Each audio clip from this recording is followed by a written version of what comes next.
The people closest to you are probably your biggest enemies when it comes to success. And they're doing it with love. Your parents, your spouse, your best friends, they all think they're protecting you when they tell you to be realistic about your goals. They believe they're being helpful when they point out all the reasons your dreams won't work. They're convinced they're showing love when they try to keep you safe in your comfort zone. But here's what they don't understand. Their fear is becoming your limitation. Their doubt is becoming your reality. Their small thinking is becoming your small life. The road to mediocrity is paved with good intentions from people who care about you but don't believe in you. I was 25 years old, broke and going nowhere fast. I had pennies in my pocket and promises I couldn't keep. Then my mentor, Earl Schoaf, sat me down and said something that hit me like a lightning bolt. Jim, you are the average of the 5 people you spend the most time with. I looked around at my life and I realized why I was failing. I was surrounded by the wrong people. People who thought small, talked small, and lived small. And guess what? I had become just like them. Small. You see, success isn't just about what you know or what you do. Success is about who you become. And who you become is largely determined by who you associate with. The people you spend time with will either lift you up or drag you down. They will either inspire you to greatness or convince you to settle for mediocrity. Now I want to share with you the 6 types of people you absolutely must avoid if you want to win in life. These people are dream stealers, energy drainers, and success killers. They might be your relatives, your friends, or your coworkers. But if you want to change your life, you've got to change your associations. This isn't about being cruel or heartless. This is about being serious about your future. Your success depends on it. Your family's future depends on it. Your dreams depend on it. I learned this lesson the hard way. For years, I hung around people who told me that my dreams were too big, that success was for other people, that I should be realistic about my goals. And you know what happened? I believed them. I started thinking like them, talking like them, and worst of all, I started living like them. But when I finally got serious about changing my associations, everything changed. When I started spending time with successful people, ambitious people, positive people, I started becoming successful, ambitious, and positive myself. The truth is harsh but simple. Average people produce average results. If you want extraordinary results, you need to surround yourself with extraordinary people. But first, you need to identify and distance yourself from the people who are holding you back. These 6 types of people I'm about to share with you are like anchors, trying to hold your ship in the harbor when you're meant to sail to new horizons. They might not mean to hurt you, but they will if you let them. They will keep you stuck, keep you small, and keep you from becoming everything you're capable of becoming. So listen carefully, because recognizing these people in your life is the first step toward freedom, the first step toward success, the first step toward the life you really want. The first type of person you must avoid is the dream killer.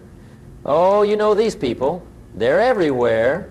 They're the first ones to tell you why something won't work before you've even tried it. They're quick to point out all the reasons you'll fail and slow to acknowledge any possibility of success. Dream killers come in many forms. Sometimes they're family members who say things like, why don't you just get a safe job with benefits? Sometimes they're friends who laugh when you share your big goals. Sometimes they're co-workers who roll their eyes when you talk about starting your own business. But here's what you need to understand about dream killers. They kill your dreams because they've already killed their own. They gave up on themselves long ago, and misery loves company. When you share your dreams and ambitions, it reminds them of their own abandoned hopes, and that makes them uncomfortable. So what do? They try to bring you down to their level. They try to convince you that dreaming big is foolish, that taking risks is dangerous, that you should be satisfied with what you have. They disguise their discouragement as concern, their negativity as realism. I remember when I first started in business, I had relatives who said, Jim, why don't you just keep your job at the department store? At least it's steady. They meant well, but they were dream killers. They couldn't see beyond their own limited thinking, so they tried to limit mine. Dream killers are dangerous because they attack you at your most vulnerable point, your belief in yourself. When you're already uncertain about whether you can achieve your goals, Their doubt becomes the final nail in the coffin of your ambition. They'll say things like, people like us don't become wealthy. You're not smart enough for that. Who do you think you are? Be realistic. What if you fail? But here's what I learned. Successful people think differently. They ask different questions. Instead of what if you fail, they ask what if you succeed. Instead of who do you think you are, they ask who are you becoming. The dream killers in your life will try to make you believe that your current circumstances are permanent, that your past determines your future, that you should lower your expectations to match their results. Don't listen to them. Distance yourself from people who minimize your dreams, who make you feel foolish for wanting more, who try to convince you that mediocrity is wisdom. Your dreams are valid. Your goals are achievable. Your future is bright. But only if you protect your dreams from the dream killers. The second type of person you must avoid is the complainer. These people have turned complaining into an art form. They complain about the weather, the government, their job, their spouse, their health, their luck, and anything else they can think of. They're never happy with anything, and they want to make sure you're not happy either. Complainers are energy vampires. They suck the life out of every conversation, every meeting, every gathering. Spend an hour with a complainer and you'll feel like you need a nap. They drain your enthusiasm, your optimism, and your motivation. But here's the real problem with complainers. They focus on everything that's wrong and nothing that's right. They see problems everywhere, but solutions nowhere. They point out what's broken, but never try to fix anything. They're so busy complaining about their circumstances that they never take action to change them. I used to work with a man who complained every single day. He complained about the company, about management, about customers, about the coffee in the break room. He had a complaint for everything. But in all the years I knew him, I never once heard him suggest a solution or take action to improve anything. The dangerous thing about complainers is that complaining is contagious. If you spend enough time around people who complain, you'll start complaining too. Before you know it, you'll be focusing on what's wrong instead of what's possible. You'll be talking about problems instead of solutions. Complainers will train you to see the negative in every situation. They'll teach you to blame others for your problems. They'll convince you that you're a victim of circumstances beyond your control. And once you start thinking like a victim, you stop thinking like a winner. I've noticed something interesting about successful people. They don't hang around with complainers. They can't afford to. Success requires optimism, enthusiasm, and positive energy. Complainers are like a poison to that mindset. Here's what complainers don't understand. Complaining doesn't change anything. It doesn't solve problems. It doesn't improve situations. It doesn't make life better. It just makes you feel worse and attracts more things to complain about. If you want to win in life, you need to surround yourself with people who focus on solutions, not problems. People who see opportunities, not obstacles. People who take responsibility, not make excuses. Stay away from the complainers. Your success depends on it. The third type of person you must avoid is the excuse maker. These people have an excuse for everything. They have an excuse for why they're not successful, why they didn't follow through, why they can't change, why they're stuck where they are. They're creative when it comes to making excuses, but lazy when it comes to making progress. Excuse makers are masters of justification. They can make failure sound reasonable, quitting sound logical, and mediocrity sound acceptable. They've convinced themselves that their circumstances are beyond their control, and they want to convince you of the same thing. Listen to an excuse maker long enough, and you'll start to believe that success is impossible, that change is too hard, that some people are just unlucky. They'll make you think that your current situation is someone else's fault and that there's nothing you can do about it. I knew a man who had every excuse in the book. He didn't get promoted because his boss didn't like him. He didn't start his own business because he didn't have enough money. He didn't exercise because he didn't have time. He didn't read books because he was too tired. Every failure had an excuse. Every setback had a reason. Every missed opportunity had a justification. But here's the truth about excuses. They might make you feel better in the moment, but they make your life worse in the long run. Every excuse you accept makes you weaker. Every justification for failure makes success more difficult. Every reason you give for not changing keeps you exactly where you are. Both makers are dangerous because they make mediocrity comfortable. They help you rationalize staying in your comfort zone. They provide you with reasons to quit when things get tough. They give you permission to stop trying. The problem with hanging around excuse makers is that you start adopting their mindset. You start looking for reasons why things won't work instead of ways to make them work. You start focusing on obstacles instead of opportunities. You start making excuses instead of making progress. Successful people don't make excuses, they make decisions. They don't look for reasons to quit, they look for ways to win. They don't blame circumstances, they change circumstances. That's the difference between winners and excuse makers. If you want to achieve something significant in your life, you cannot afford to surround yourself with people who make excuses their lifestyle. Their excuses will become your excuses. Their limitations will become your limitations. Their mediocrity. Instead, find people who take responsibility for their results. People who own their failures and learn from them. People who see obstacles as challenges to overcome, not excuses to quit. These are the people who will inspire you to stop making excuses and start making progress. The fourth type of person you must avoid is the negative thinker. These people see the dark side of everything. They expect the worst in every situation. They focus on what could go wrong instead of what could go right. They're pessimists who have given up on the possibility that life can be good. Negative thinkers are dangerous because negativity is like a disease. It spreads. If you spend time around negative people, you'll start thinking negative thoughts. You'll start expecting negative outcomes. You'll start attracting negative experiences. I learned this from personal experience. There was a period in my life when I was surrounded by negative people. They constantly talked about how bad things were, how much worse they were getting, and how there was no hope for improvement. And you know what happened? I started believing them. I started seeing the world through their negative lens. But negativity is a choice. It's a habit of thought, and like all habits, it can be changed. The problem is that negative thinkers don't want to change. They're comfortable with their negativity.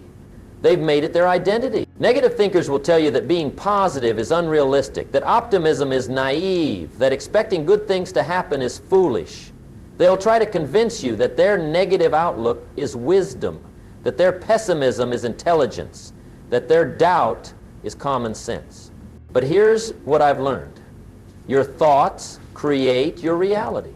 If you think negative thoughts, you'll get negative results. If you expect bad things to happen, bad things will happen.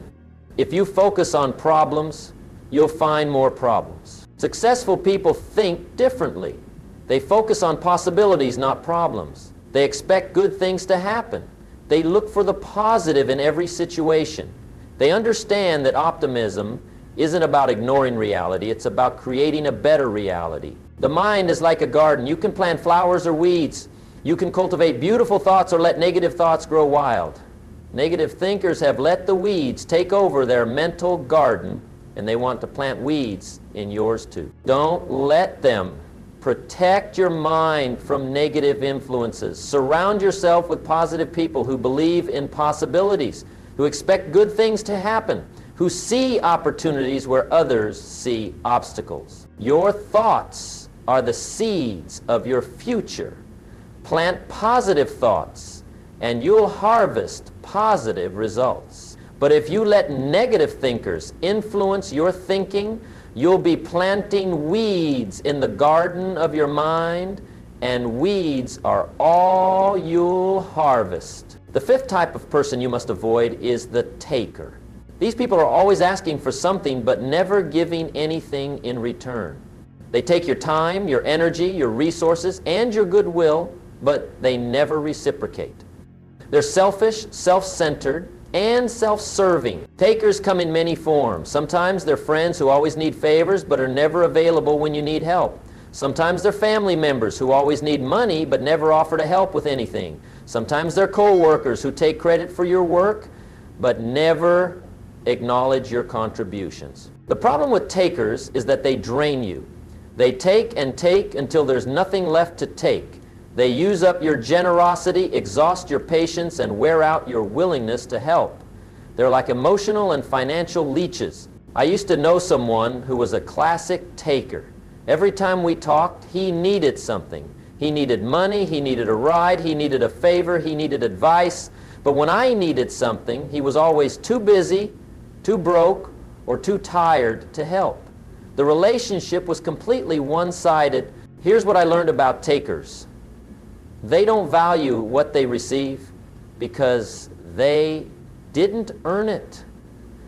They expect you to give because that's what you've always done. They take your generosity for granted and see it as their right, not your choice. Takers are dangerous to your success because they distract you from your goals. While you're focused on helping them solve their problems, you're not focused on solving your own.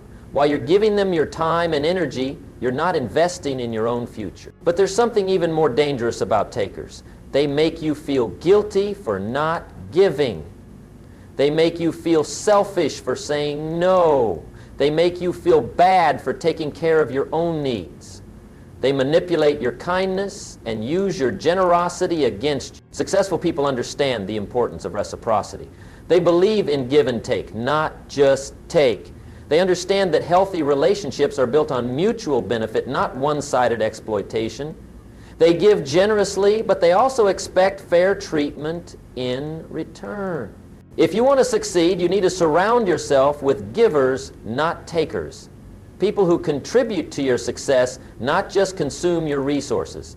People who add value to your life, not just extract value from it. Learn to recognize the takers in your life. These are the people who always need something but never offer anything. The people who take your help for granted but are never there when you need help. Distance yourself from these people. Your success depends on it. The sixth and final type of person you must avoid is the small thinker. These people think small, act small, and live small.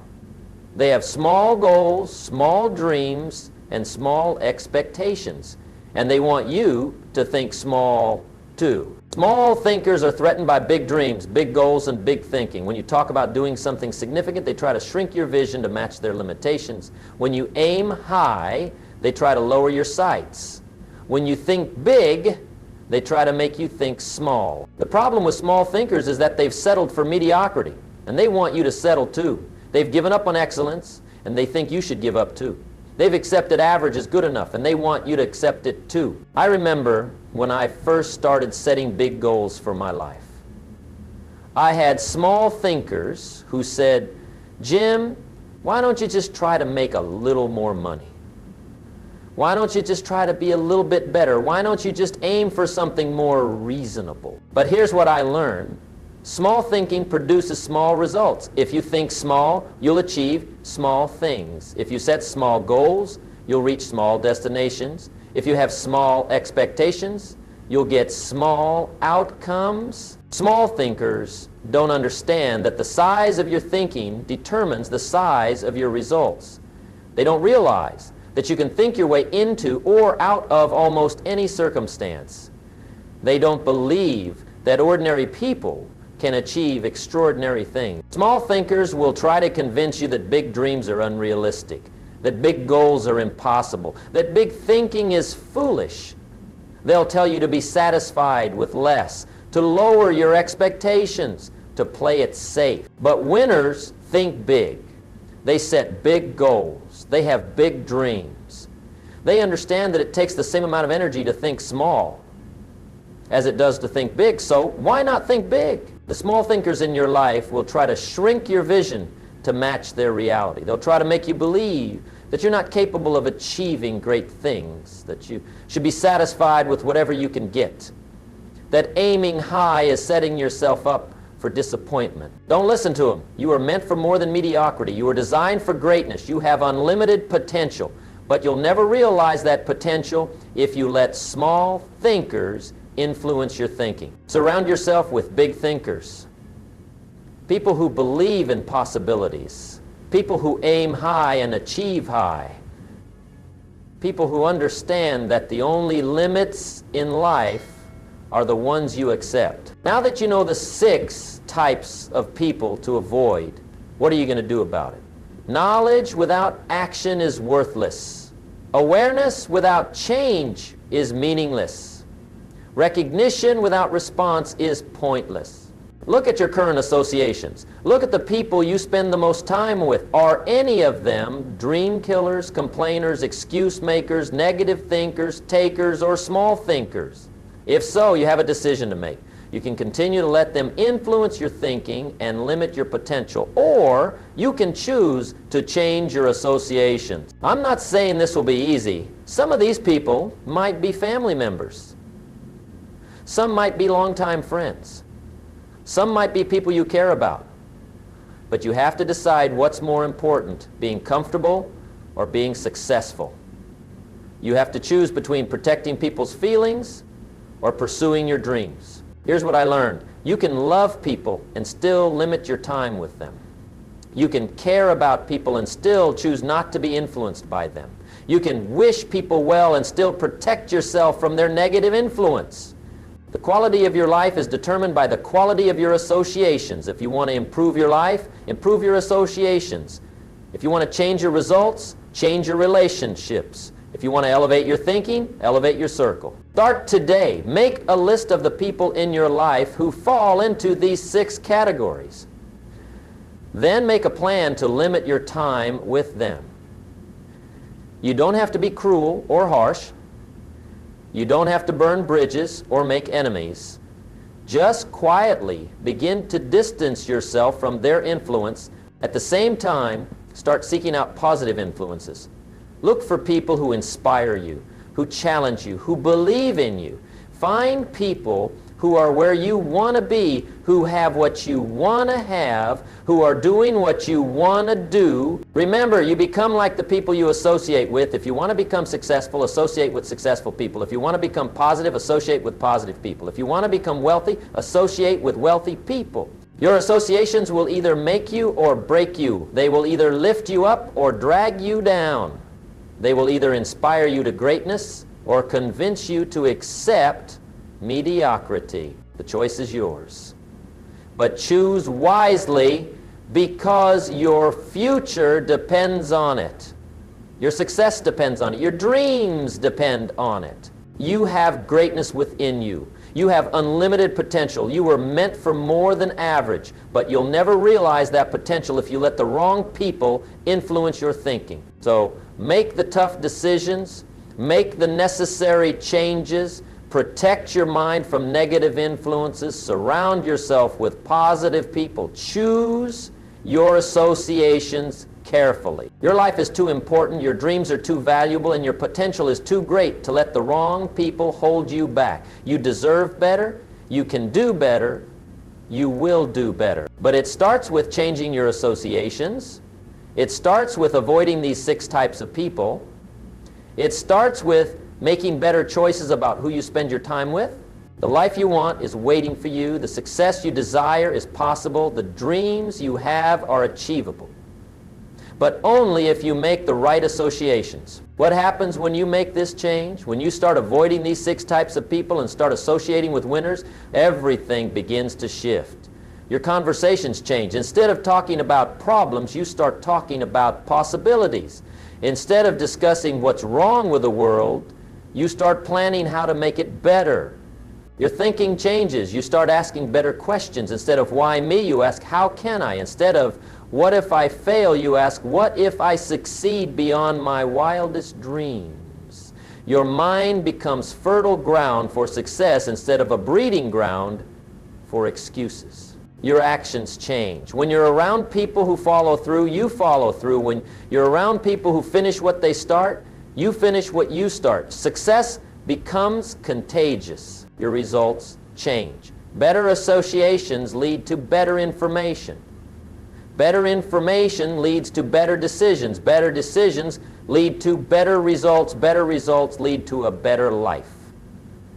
It's that simple. I've seen this transformation happen thousands of times. People who were stuck, frustrated, going nowhere, suddenly come alive when they change their associations. They discover abilities they never knew they had. They achieve goals they never thought possible. They become people they never imagined they could be. But here's the key. This change requires courage. It takes courage to distance yourself from people who have been in your life for years. It takes courage to admit that some of your closest relationships might be holding you back. It takes courage to step out of your comfort zone and seek new associations. But that courage is the price of freedom. That courage is the cost of success. That courage is the investment in your future. And it's worth every bit of discomfort you might feel in the short term. Remember, the pain of discipline weighs ounces, but the pain of regret weighs tons. The temporary discomfort of changing your associations is nothing compared to the permanent pain of staying stuck in mediocrity. So be brave, be bold, be willing to make the tough choices. Your dreams are depending on you, your family's depending on you, your future's depending on you. The clock is ticking. Every day you delay is another day you remain under the influence of the wrong people. Every day you wait is another day your potential remains unrealized. Every day you postpone this decision is another day closer to looking back with regret. Don't let that happen. Don't let the wrong associations steal your dreams, drain your energy, and limit your potential. You have too much to offer the world. You have too much life to live. You have too much success to achieve. Make the choice today. Your future self will thank you for it.